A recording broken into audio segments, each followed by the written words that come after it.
because I'm sure you have, so.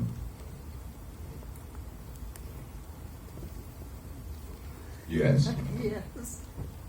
I'm speechless. It was so good. Thank you. It was just so beyond what I expected.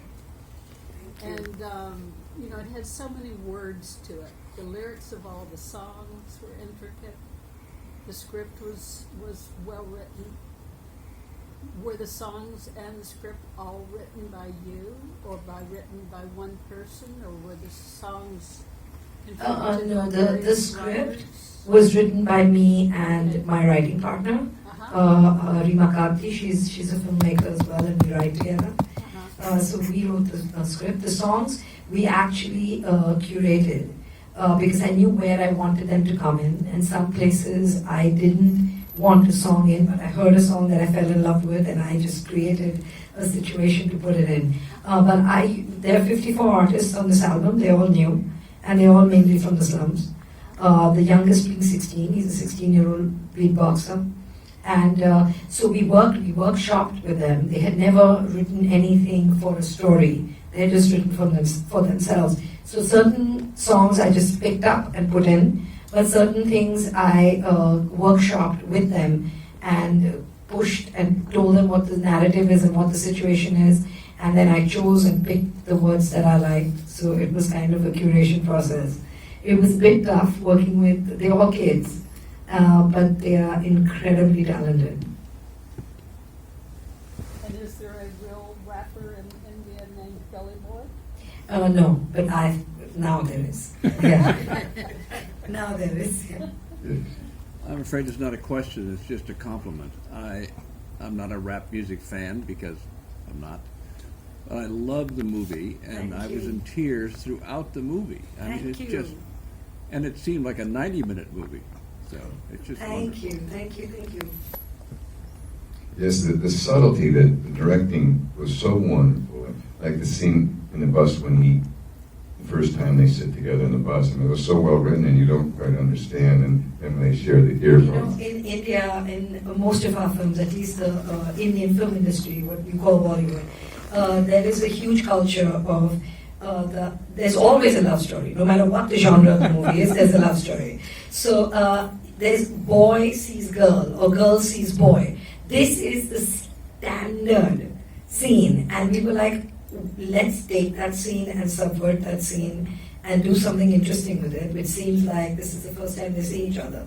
But what we want to say is that it's a very well lived in relationship. So it came from that approach. It actually came from trying to subvert what we've seen all the time. So it was fun to do. When the son and the father got into it and they left the house, it was an interesting example of the culture to me. I mean, the father slapped the father, pushed him around, and the kid took it, and finally he came back. And from where I was raised, I mean, you learn a lot of respect for your parents, but if they start hitting you or somebody else and you're bigger, you probably hit them back. And he held it in, and I'm sure that's your culture. Yes and no. I mean, in certain situations, I think there are people in my culture that would hit back as well. But it really depends. Like, it's just it's a very classic trope. It's what Freud said, you gotta kill your father and then you're a man. It's just classic. And the minute, like, she realizes that there's another man in the house, you know, and he's just pushed him there. He doesn't need to do anything. He's stronger. He doesn't need to go further, you know, so it was enough. And also, if he had hit his father in that situation, it wouldn't have gone down well with the Indian public.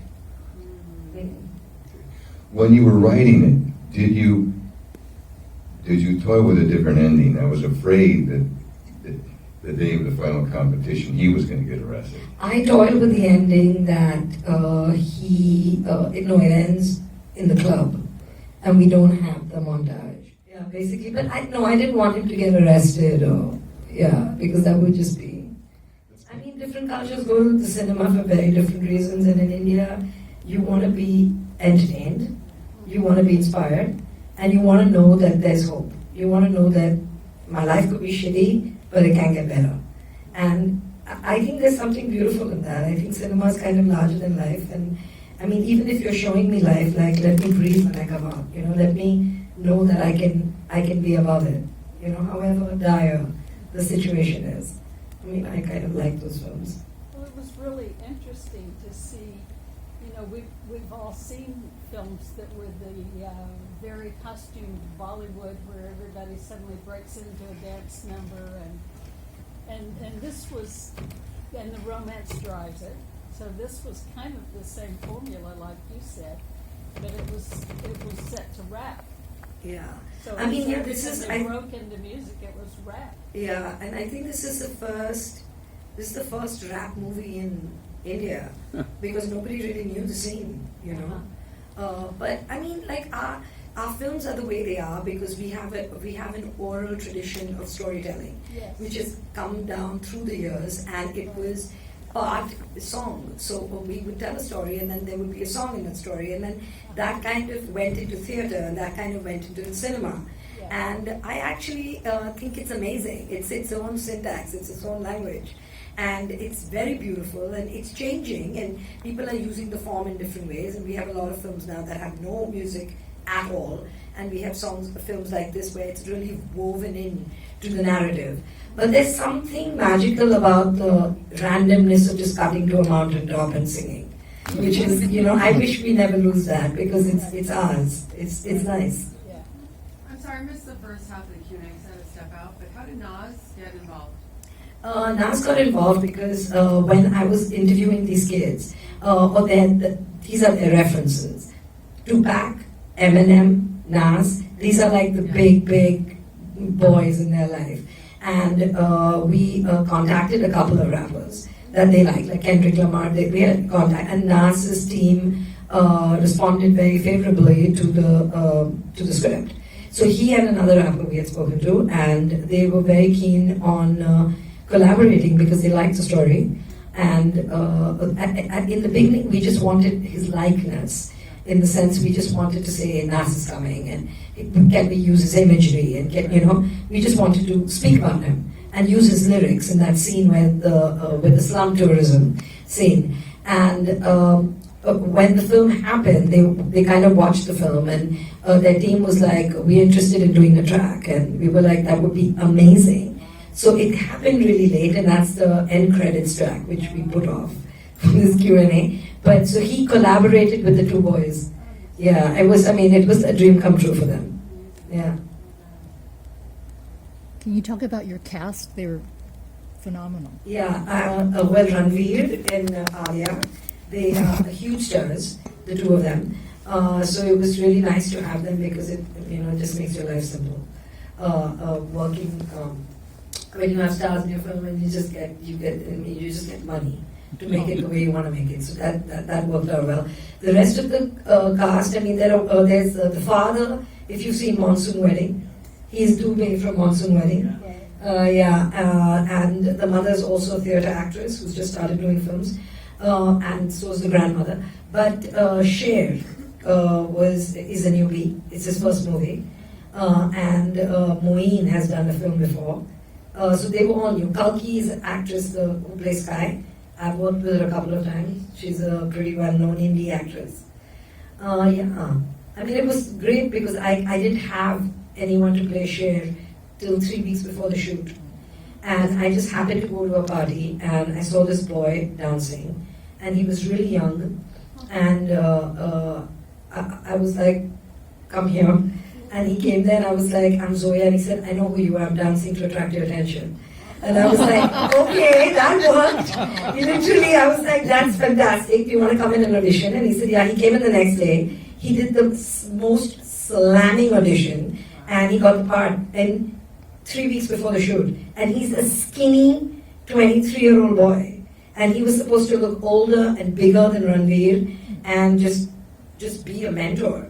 And I don't know what he did, but he was, I don't know what he did. He has great but he screen just looked presence. bigger. Yeah. He did something, and it worked. Yeah. So that was a the good. natural. Yeah. I lucked out there. What are you most proud of with this project? You know, when we finished the film, what I realized was that the scariest screening for me was the screening that I had for the rap community. And it was also the sweetest because they're all these like tough boys from the hood, but they had all brought their mommies. It was just incredible. So I met everyone's mom, and they were there, and Ranveer, the actor, and me were like, dude, this is bigger than us, because this is really not about us anymore. And it was this community, they just let us in. They spoke to us about their family, they were honest, they gave me their stories, I went to their homes. You know, so I just wanted them to not feel I've Bollywoodized it and sold out. Like, I just wanted them to feel it. Like that, I think that was the biggest thing for me. And when they came out and they were all like crying and hugging me and high-fiving, I was like, okay, I'm home. You know, that was the big one. So yeah. Thank you. That they need to fill the theater up or clean it up so they can build up for the next show. Thank So- you. Do you have a